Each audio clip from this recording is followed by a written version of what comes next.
Maharashtra news सदैव आपल्यासोबत। नमस्कार, मी पूजा गर्जा महाराष्ट्र न्यूज मध्ये आपले स्वागत। सुरुवात करूया आजच्या ठळक घडामोडींनी। केजरीवाल यांच्या रॅलीत एका शेतकऱ्याने आत्महत्या केली, त्यामुळे आता या प्रकरणाला एक वेगळंच वळण मिळाले।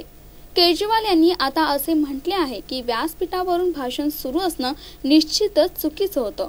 गजेंद्र सिंह या शेतकऱ्याच्या मृत्यूचा खेद व्यक्त करताना केजरीवाल म्हणाले, सत्ताधाऱ्यांसह विरोधकांनी या प्रकरणी सुरू केलेल्या राजकारणाला पूर्णविराम द्यावा आणि माध्यमांनी टीआरपी साठी चिखलफेक थांबवावी असं आवाहन केजरीवाल यांनी केले। देखिए, 2 दिन पहले आम आदमी पार्टी की किसान रैली में जंतर मंतर पे एक किसान ने आत्महत्या की। बहुत ही दर्दनाक घटना थी और मेरे लिए पर्सनली और भी ज्यादा थी। आज तक मैंने तो अपनी जिंदगी में कभी इस किस्म का कोई एक्सपीरियंस नहीं किया था।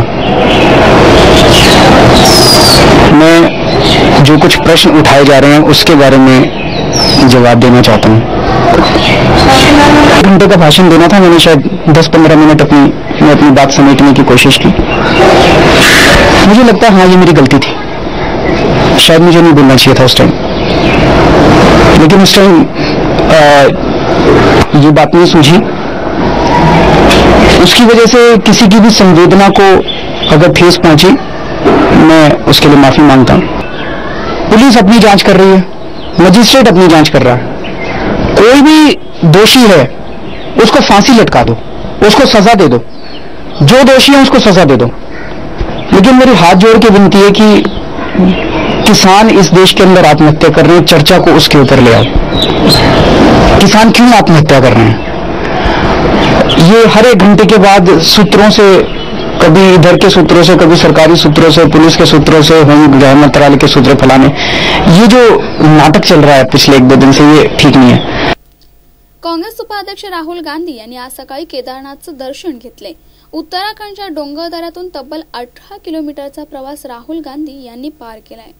अज्ञातवासातून परतल्यानंतर राहुल काल जॉलीग्रांट विमानतळावर पोहोचले आणि त्यानंतर त्यांनी केदारनाथचं दर्शन घेतले। तेव्हा ते मी केदारनाथकडे काही मागितलं नाही, पण केदारनाथच्या दर्शनानंतर मला स्वतःला खूप शक्ती मिळाली आहे, असं राहुल गांधी यांनी स्पष्ट केलंय। नवी मुंबई महापालिका निवडणूक गणेश नाईक यांच्यासाठी फारच प्रतिष्ठेची मानली जात होती, त्यामुळे या निवडणुकीकडे सगळ्यांचे डोळे लागून राहिले होते। या अटीतटीच्या लढाईत गणेश नाईक आणि राष्ट्रवादी काठावरच पास झाली आहे। नवी मुंबईत गणेश नाईक यांच्या नेतृत्वात राष्ट्रवादीने 52 जागा मिळवल्या, मात्र त्यांना बहुमताचा आकडा पार करता आला नाही। राष्ट्रवादी जादू या आकड्यापासून 4 जागा दूर राहिली, मात्र 5 अपक्ष नगरसेवक आपल्या सोबत असल्याने राष्ट्रवादीचाच महापौर होणार असा विश्वास गणेश नाईक यांनी व्यक्त केलाय। तर आमचं काँग्रेसला देखील आव्हान आहे की त्यांनी विरोधात न बसता सत्तेत यावं, असंही नाईक यांनी म्हटले। तर दुसरीकडे त्यांनी शिवसेनेलाही खडे बोल सुनावले। गणेश नाईक गद्दार आहे, त्यांना पाठीत खंजीर खुपसणं हे उद्धव ठाकरेंनी म्हणणं चुकीचं, किंबहुना अशी भाषा देखील त्यांना शोभा देत नाही।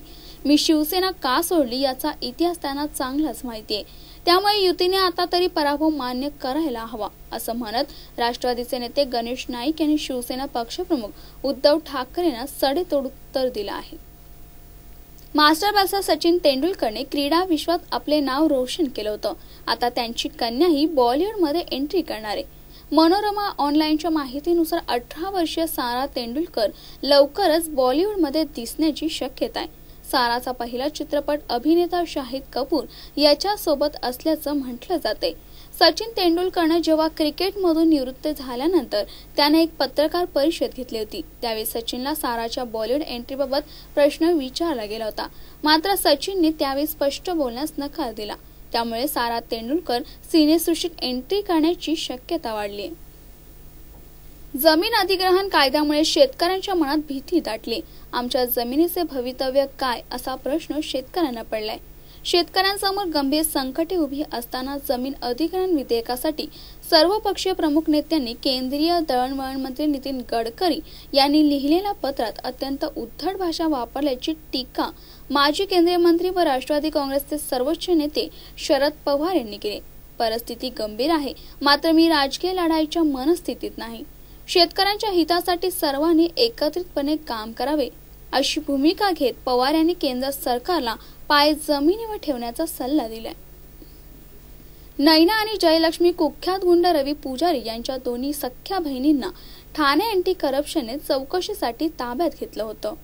अनेक तास त्यांची चौकशी सुरूच होती. सूत्रांच्या माहितीनुसार बिल्डरला धमकी, खंडणी यांसारख्या प्रकारच्या चौकशीसाठी त्यांना पोलीस ठाण्यात बोलवण्यात आलं होतं. तसेच त्यांना रवी पुजारी बाबतही विचारणा करण्यात आली असल्याचं समजते. या प्रकरणी केवळ चौकशीसाठी या दोघींना बोलवण्यात आलं होतं. कोणालाही अटक मात्र करण्यात आली नाही. पंतप्रधान मोदींनी श्रीमंतांना गॅस सबसिडी न घेण्याचं आवाहन केलं आहे. त्यामुळे जिल्हा पुरवठा विभागाच्या माहितीनुसार तब्बल 4200 पुणेकरांनी सबसिडी नाकारल्याचं समोर आलंय. पंतप्रधान नरेंद्र मोदी यांच्या गॅस सबसिडी बाबतच्या आव्हानाला पुणेकरांनी मोठा प्रतिसाद दिलाय. पुण्यातही सर्वसामान्य जनता आणि मध्यमवर्गीयांनी या आव्हानाला मोठा प्रतिसाद दिलाय. एकट्या भारत पेट्रोलियमच्या सुमारे 2000 ग्राहकांचा यात समावेश आहे.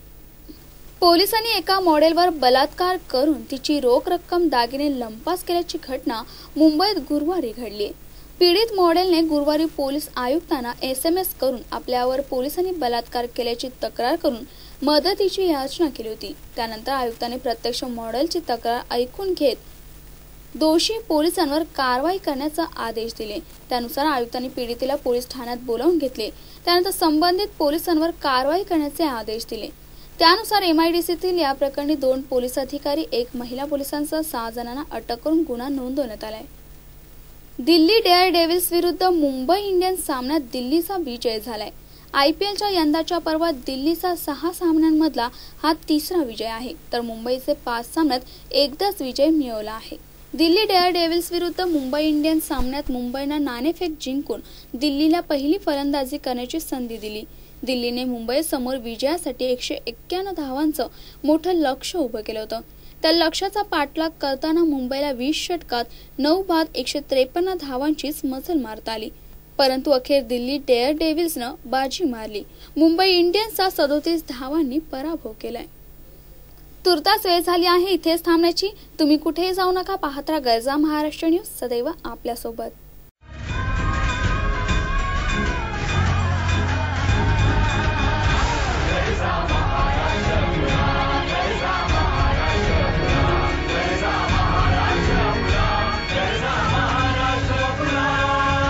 गर्जा महाराष्ट्र न्यूज, सदैव आपल्यासोबत.